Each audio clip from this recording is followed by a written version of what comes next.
All right, in this demonstration, we're going to demonstrate how you can walk through the metal detector, and to keep from slowing up traffic and everything, a person's actually able to walk through it with their cell phone, keys, and other things in their pocket without having to divest anything and slowing up the line.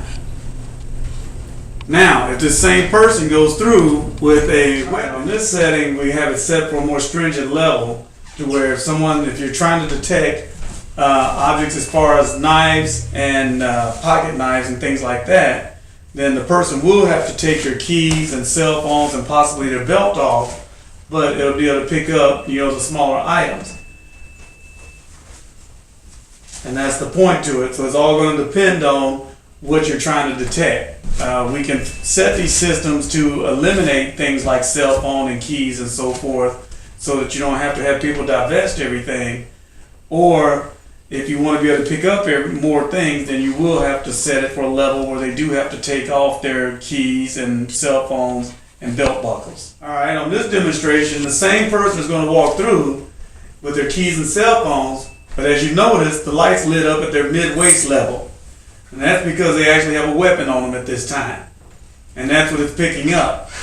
So this is a pinpoint accuracy on how this system works. But as before, they could go through with their cell phone and keys and they wouldn't go off. But now that they actually have a weapon on them as well, it picks up that weapon. Now, if they put that weapon down in their pants leg or whatever, it's going to detect at that lower level as well.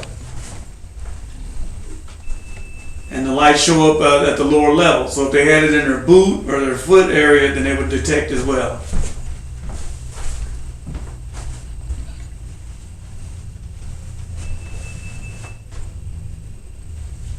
The control panel up here kind of gives you an indicator of what's going on with the unit.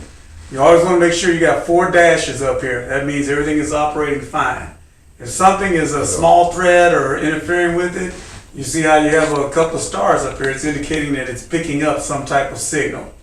It doesn't go into alarm until it gets to the 4th star. So once you get that far, that's when you get your alarm signal. But when you're operating this system, the best way is always to look at the end cap, because that way you can tell where the threat came from. So up here, or if you want to go down here, it shows you what area to check. This is just an indicator to make sure that it's operating fine. As long as you got the 4 dashes, then that's when you allow someone to walk through. You don't want people to walk through when you have a star up there at the top. You wait till it's reset and showing 4 dashes, then you have them come through.